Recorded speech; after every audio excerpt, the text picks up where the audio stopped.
Hello बच्चों, आज का हमारा टॉपिक है कन्फर्मेशनल आइसोमेरिज्म। तो आज हम डिस्कस करेंगे कन्फर्मेशनल आइसोमेरिज्म क्या होता है।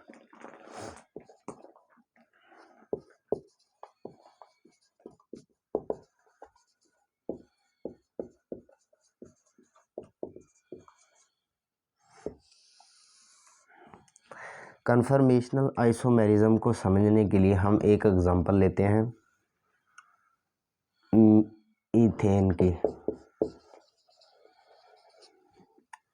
इथेन जो है, अगर इसका मॉलिक्यूलर फार्मूला लिखें तो ये होता है C2H6। कंडेंस्ड फार्मूला इसका लिखें तो हम इसको यूँ लिख सकते हैं। अगर इसका स्ट्रक्चर लिखें तो स्ट्रक्चर इसका कुछ यूँ है। ये दो कार्बन आपस में सिंगल बॉन्ड के जरिए लगे होते हैं, 3 हाइड्रोजन है इनके साथ, तो इनको आप यूँ लिख लें, एक इधर और 2 इधर। मतलब आप ये कह सकते हैं कि एक इसमें ये मिथाइल ग्रुप है और एक ये मिथाइल ग्रुप है। ये 2 मिथाइल ग्रुप आपस में लिंक्ड हैं थ्रू सिंगल बॉन्ड। तो जो ग्रुप आपस में इस बॉन्ड के ज़रिए, इस सिंगल बॉन्ड के ज़रिए कनेक्टेड होते हैं, वो ग्रुप्स क्या कर सकते हैं, दे कैन रोटेट अबाउट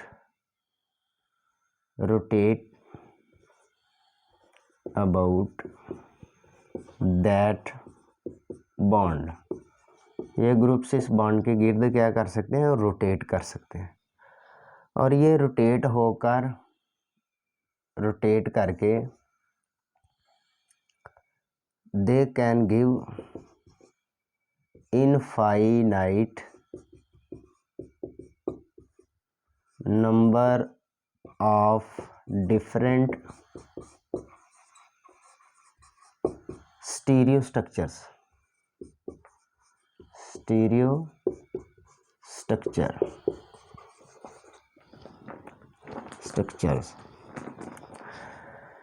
ये जो ग्रुप्स हैं वो इस सिंगल बॉन्ड के गिर्द रोटेट होकर, इनको अगर रोटेट करवाया जाए तो ये infinite number of stereo structures देते हैं।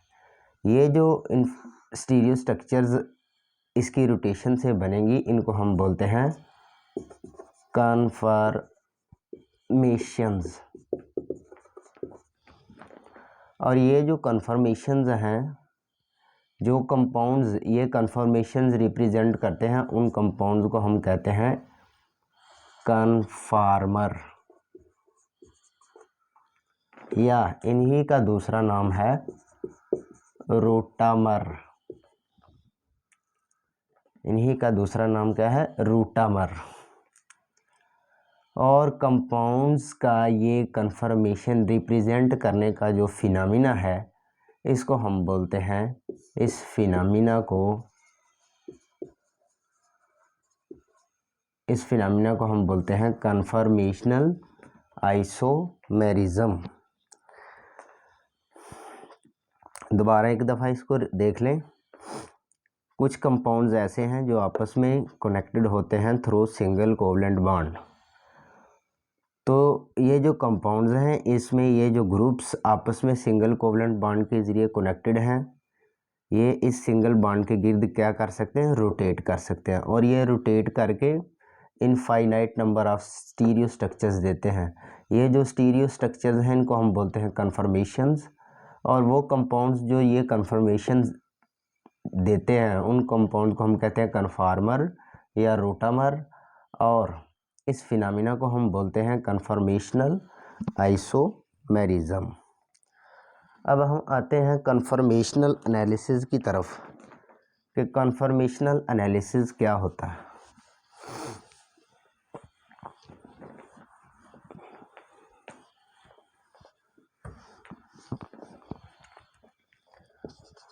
Conformational analysis.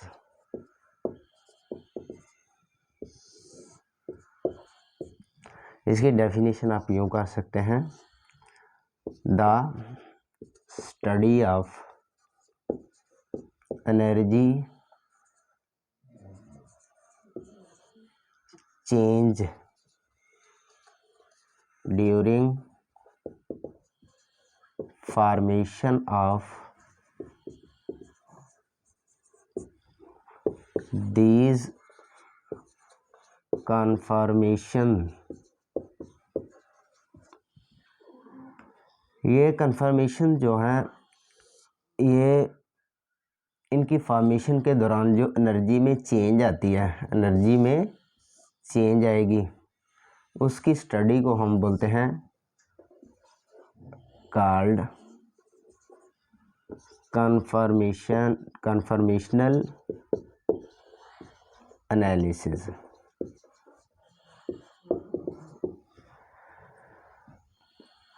ये जो कन्फर्मेशंस किसी कंपाउंड, कोई कंपाउंड जो कन्फर्मेशन देता है या कन्फार्मर देता है, उन कन्फार्मर के बनने के दौरान जो एनर्जी में चेंज आती है, उसकी स्टडी को हम बोलते हैं conformational analysis.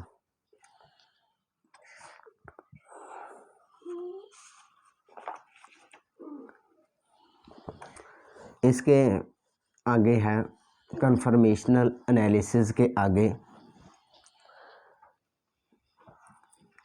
Conformational analysis of alkane. Conformational analysis of alkane.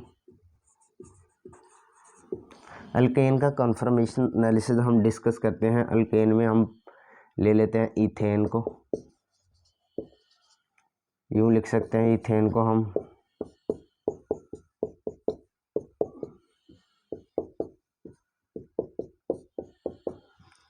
यूँ।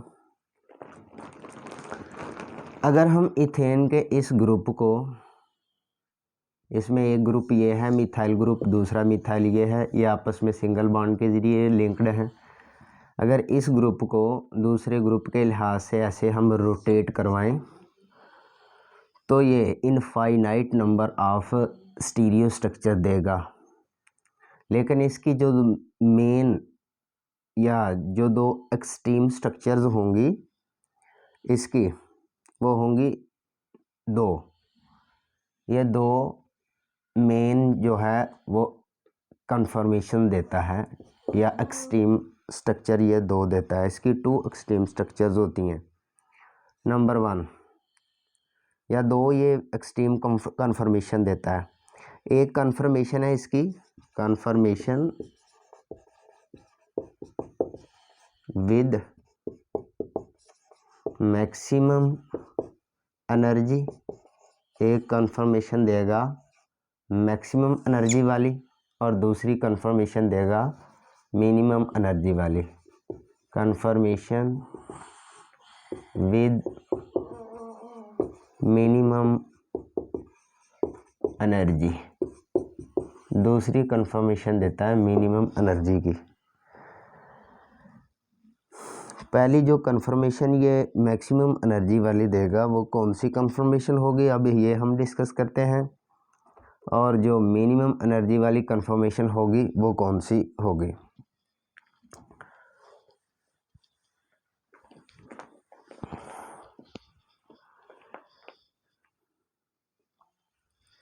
इसकी दो कन्फर्मेशन हैं। इथेन को हम CH3 यूँ लिख लेते हैं। एक ये कन्फर्मेशन इसकी होती है ऐसी,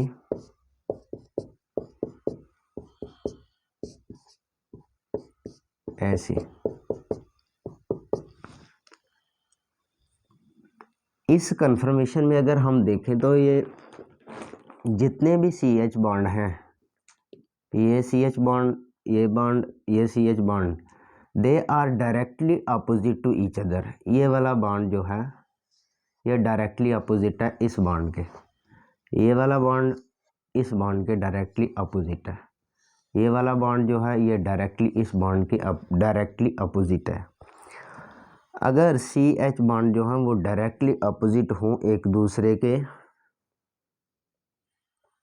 और अगर हम इनको एक साइड से इसका व्यू करें तो दे सीम टू बी एक्लिप्स्ड, तो ये हमें एक्लिप्स्ड कन्फर्मेशन दिखाई देती है। तो हम ये कह सकते हैं कि अगर CH बॉन्ड जो है वो डायरेक्टली अपोजिट हों एक दूसरे के, तो इस कन्फर्मेशन को हम कहते हैं एक्लिप्स्ड कन्फर्मेशन।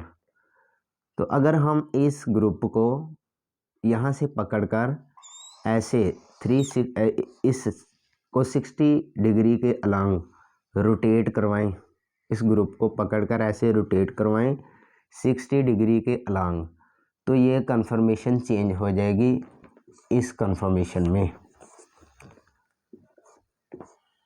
ऐसे इसकी कुछ कन्फर्मेशन ऐसे बन जाएगी, ऐसे।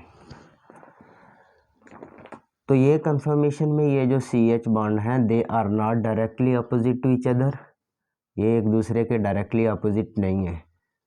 ये वाला बॉन्ड जो है, ये वाला CH बॉन्ड, इसके अपोजिट ये बॉन्ड था, लेकिन ये रोटेट होके नीचे आ गया। ये डायरेक्टली अपोजिट एक दूसरे के नहीं है। तो इस कन्फर्मेशन को हम कहते हैं स्टेजर्ड कन्फर्मेशन।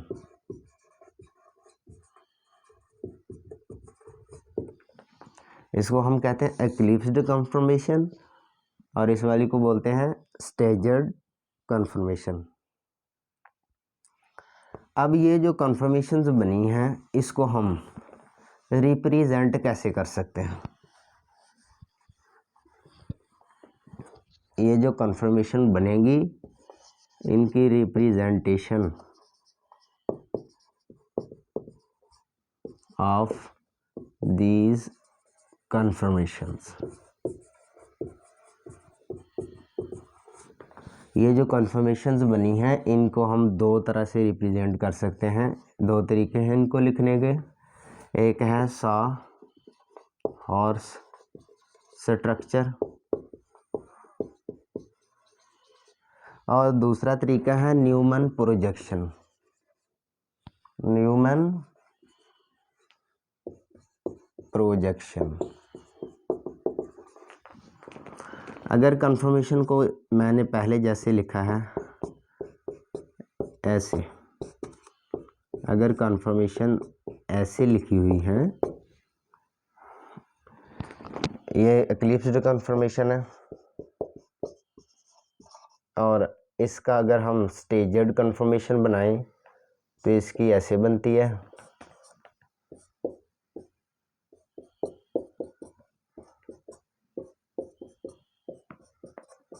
ऐसे। तो कन्फर्मेशन को ऐसे लिखने का जो तरीका है इसको हम कहते हैं सॉ हॉर्स स्ट्रक्चर।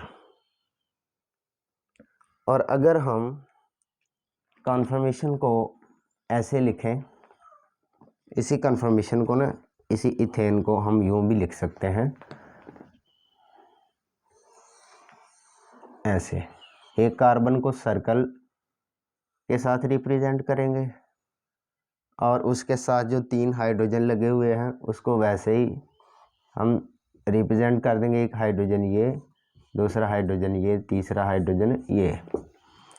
दूसरे कार्बन को हम ये डॉट से रिप्रेजेंट करते हैं, ये डॉट, सेंटर में डॉट लगा के, एक हाइड्रोजन ये, दूसरा हाइड्रोजन ये और तीसरा हाइड्रोजन ये।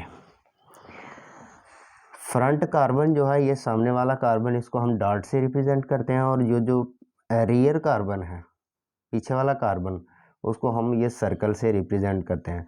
फ्रंट कार्बन के साथ जो हाइड्रोजन लगे हुए हैं वो वैसे ही ये इसी तरह इसके साथ अटैच कर देंगे, और ये जो पीछे वाला कार्बन है उसको हम सर्कल से रिप्रेजेंट करते हैं और सर्कल के साथ उसी तरह 3 हाइड्रोजन को रिप्रेजेंट कर देंगे। ये वाली जो कन्फर्मेशन है ये है एक्लिप्स्ड कन्फर्मेशन। क्यों? इसमें जितने भी CH बॉन्ड हैं ये they are directly opposite to each other, ये एक दूसरे के डायरेक्टली अपोजिट हैं। जैसे ये CH बॉन्ड है, उसके सामने वाला बिल्कुल सामने CH बॉन्ड, ये CH बॉन्ड के सामने ये CH बॉन्ड, ये CH बॉन्ड के सामने ये CH बॉन्ड। अगर हम इस वाले ग्रुप को, ये वाला पहले वाला जो है, इसको पकड़कर दूसरे के अलांग ऐसे 60 डिग्री में रोटेट करवा दें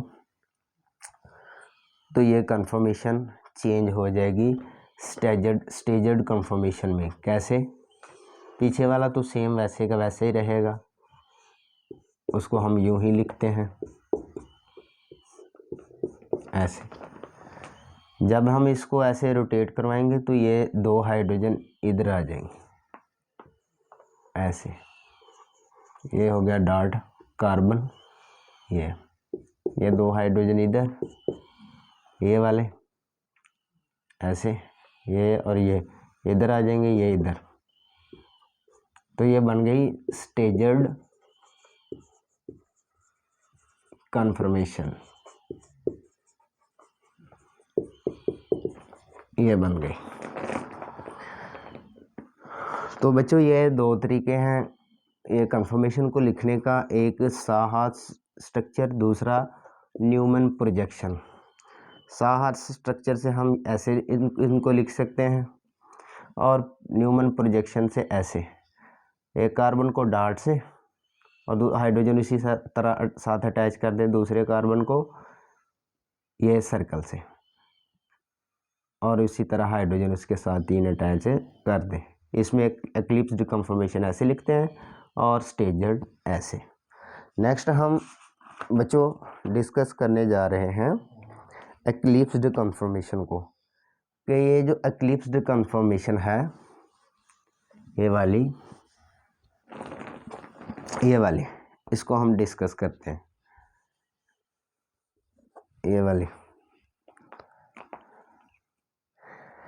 ये जो एक्लिप्स्ड कन्फर्मेशन है, आपने देखा इसमें जितने CH बॉन्ड हैं ये एक दूसरे के डायरेक्टली अपोजिट हैं। इसमें जितने बॉन्ड हैं इसमें CH bond are directly opposite to each other. इसमें जितने CH बॉन्ड हैं वो एक दूसरे के डायरेक्टली अपोजिट हैं। एक पॉइंट है ये इसमें। दूसरा है कि ये डायरेक्टली अपोजिट होने की वजह से इनमें होती है रिपल्सिव इंटरेक्शन। इसमें रिपल्सिव इंटरेक्शन होती है। रिपल्सिव इंटरेक्शन इसमें किस वजह से होती है? Due to torsional strain. इसमें रिपल्सिव इंटरेक्शन होती है टॉर्शनल स्ट्रेन की वजह से। क्यों इनमें टॉर्शनल स्ट्रेन है? क्योंकि ये वाला जो ग्रुप है मिथाइल ग्रुप और ये वाला मिथाइल ग्रुप, दोनों में जो डिस्टेंस है दैट इज़ वेरी स्मॉल। इनमें जो डिस्टेंस है इस डिस्टेंस को हम बोलते हैं लैटरल डिस्टेंस। तो तीसरा पॉइंट आप ये लिख सकते हैं कि इनमें लैटरल डिस्टेंस जो है, इनमें लेटरल डिस्टेंस बिटवीन बॉन्ड जो है एक्लिप्स कन्फर्मेशन में वो होता है मिनिमम। लेटरल डिस्टेंस मिनिमम है। तो लेटरल डिस्टेंस के मिनिमम होने की वजह से ये जो एक्लिप्स्ड कन्फर्मेशन है इसकी एनर्जी होती है हाई, मैक्सिमम एनर्जी होती है। चौथा पॉइंट इसमें कि डाईहेड्रल एंगल, इसमें जो डाईहेड्रल एंगल है थीटा वो इक्वल होता है 0 डिग्री के। डाईहेड्रल एंगल इस एक्लिप्स्ड कन्फर्मेशन में क्या होता है? 0 डिग्री। पांचवा पॉइंट,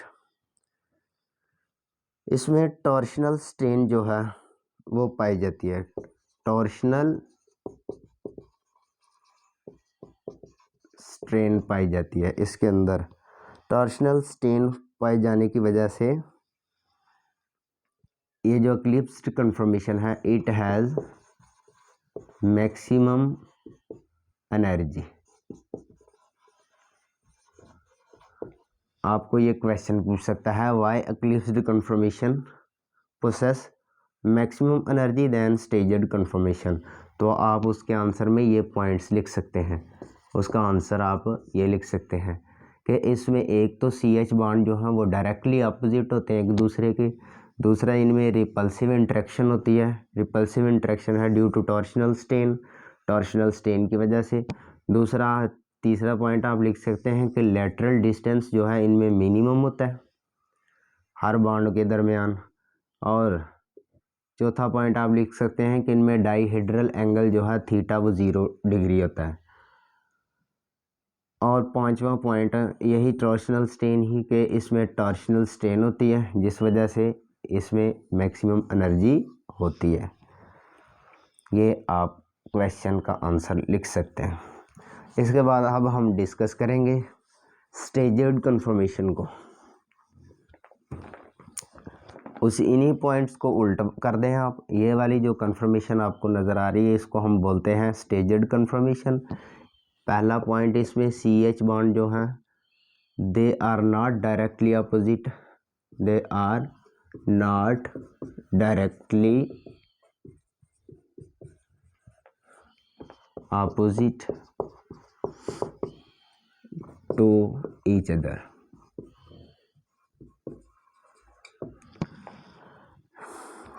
दूसरा पॉइंट आप ये लिख सकते हैं कि इनमें जो लेटरल डिस्टेंस है, लेटरल डिस्टेंस ईच बॉन्ड में वो क्या होता है, इनमें लेटरल डिस्टेंस होता है मैक्सिमम, लेटरल डिस्टेंस इसमें है मैक्सिमम। तीसरा पॉइंट ये है कि इसमें डाईहेड्रल एंगल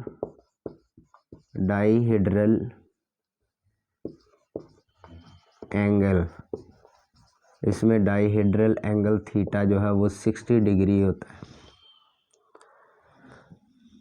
चौथा पॉइंट आप ये लिख सकते हैं कि इसमें टॉर्शनल स्ट्रेन जो है इसमें वो होती है मिनिमम, इसमें टॉर्शनल स्ट्रेन होती है मिनिमम, उसमें टॉर्शनल स्ट्रेन है मैक्सिमम, तो इसमें टॉर्शनल स्ट्रेन है minimum. So it has lowest energy. आपको ये भी क्वेश्चन शॉर्ट क्वेश्चन पूछ सकता है, why staggered conformation possess lowest energy. ये जो स्टेज्ड कन्फर्मेशन है ये लोएस्ट एनर्जी क्यों रखती है, तो आप इसके आंसर ये पॉइंट्स में दे सकते हैं कि इसमें जो CH बॉन्ड हैं वो डायरेक्टली अपोजिट नहीं होते एक दूसरे के, लेटरल डिस्टेंस जो है वो मैक्सिमम होता है, इनमें मैक्सिमम डिस्टेंस होता है। ये जो CH बॉन्ड हैं एक दूसरे से मैक्सिमम डिस्टेंस पे हैं ये इसमें। दूसरा डाईहेड्रल एंगल इसमें 60 का है, पीछे वाले में ये जो एक्लिप्स्ड कन्फर्मेशन है इसमें 0 था, इसमें क्या है 60। और टॉर्शनल स्ट्रेन इसमें होती है मिनिमम, इस वाले में टॉर्शनल स्ट्रेन होती है मैक्सिमम और इस वाले में क्या है मिनिमम। तो इस वजह से हम इसको बोलते हैं कि ये जो स्टेज्ड कन्फर्मेशन है इट हैज़ लोएस्ट एनर्जी, इसकी एनर्जी क्या होती है लो। तो हम ये कह सकते हैं कि ये एक एक्लिप्स्ड कन्फर्मेशन को, एक एक्लिप्स्ड कन्फर्मेशन में ये जो मिथाइल ग्रुप है अगर हम इसको 60 डिग्री के अलांग रोटेट करवाएं तो ये मैक्सिमम एनर्जी से मिनिमम एनर्जी में चला जाएगा और ये कन्वर्ट हो जाएगा स्टेज्ड कन्फर्मेशन में। नेक्स्ट इसकी एनर्जी डायग्राम आप लिख सकते हैं ग्राफिकल फॉर्म में, इसको रिप्रेजेंट कर सकते हैं। यह हमारे पास y एक्सिस है और ये हमारे पास x एक्सिस है। अगर हम x एक्सिस के अलांग लें एंगल ऑफ रोटेशन, इसको हम लें एक्स एक्सिस के अलांग और एनर्जी को लें हम वाई एक्सिस के अलांग। कंसीडर कर लेते हैं कि ये एक हमारे पास पॉइंट है, इस पॉइंट पे एनर्जी है 0 किलो जूल पर मोल, और ये एक पॉइंट है ये वाला, यहाँ पे एनर्जी है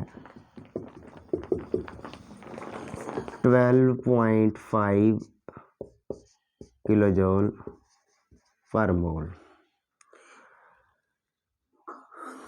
तो ये जो 12.5 किलो जूल पर मोल एनर्जी है ये मैक्सिमम एनर्जी है। तो आपको पता है मैक्सिमम एनर्जी किस कन्फर्मेशन की होती है, एक्लिप्स्ड कन्फर्मेशन की। तो यहाँ पे एक्लिप्स्ड कन्फर्मेशन होगी, यहाँ से एनर्जी अगर इसको 60 के एंगल के अलांग रोटेट करें तो ये कन्वर्ट हो जाता है स्टेजर्ड में। फिर अगर इससे आगे स्टेजर्ड कन्फर्मेशन से फिर इसको रोटेट करवाएं 60 के एंगल के अलांग तो ये एक्लिप्स्ड में कन्वर्ट हो जाएगा। फिर 60 के एंगल के अलांग रोटेट करवाओ तो ये जाएगा स्टेजर्ड में।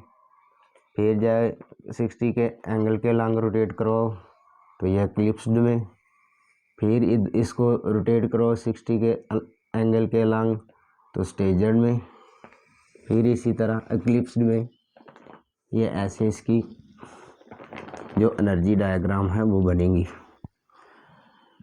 यहाँ पे मैक्सिमम एनर्जी है तो यहाँ पे ये है एक्लिप्स्ड कन्फर्मेशन। इसको यहाँ पे एंगल था 0, यहाँ पे हमने इसको रोटेट करवाया किसमें 60 के एंगल के अलांग तो ये 60 में ये आ गया स्टेजर्ड में। तो फिर अगर हम इसको 60 के एंगल के अलांग रोटेट करवाएं तो ये कन्वर्ट हो जाएगा, इधर ये कन्वर्ट हो जाएगा यहाँ पे 120 पे ये आ जाएगा फिर एक्लिप्स्ड में। 120 से फिर अगर हम आगे 120 पे ये एक्लिप्स्ड में, और फिर इधर 120 से आगे फिर हम इसको 60 के एंगल के अलांग रोटेट करवाएं 180 पे ये जाएगा फिर स्टेजर्ड में। फिर ये यहाँ पे 60 डिग्री में रोटेट करवा दें इसको तो ये यहाँ पे इसका एंगल आ जाएगा 240, और 240 से आगे फिर अगर हम इसको रोटेट करवाएं तो यहाँ पे 300 से आगे फिर यहाँ कहीं इसका आ जाएगा 360। तो इस तरह हमारे पास 1 2 3 हमारे पास हासिल होती हैं एक्लिप्स्ड कन्फर्मेशन, एक्लिप्स्ड कन्फर्मेशंस। और इसी तरह हमारे पास ना ये 3 ही हासिल होती हैं स्टेजर्ड कन्फर्मेशन। जब हम इसको 360 के एंगल के अलांग 360 एंगल में रोटेट करवाते हैं तो इस 360 रोटेशन के दौरान इसमें 3 एक्लिप्स्ड कन्फर्मेशन आती हैं और 3 ही इसमें आती हैं स्टेजर्ड कन्फर्मेशन। तो आज के लिए इतना ही। अपना बहुत सा ख्याल रखिएगा और हमारे चैनल को सब्सक्राइब करना मत भूलिएगा और बेल आइकन को दबा दें ताकि नई आने वाली वीडियो आप तक पहुंच सके। आपका बहुत शुक्रिया।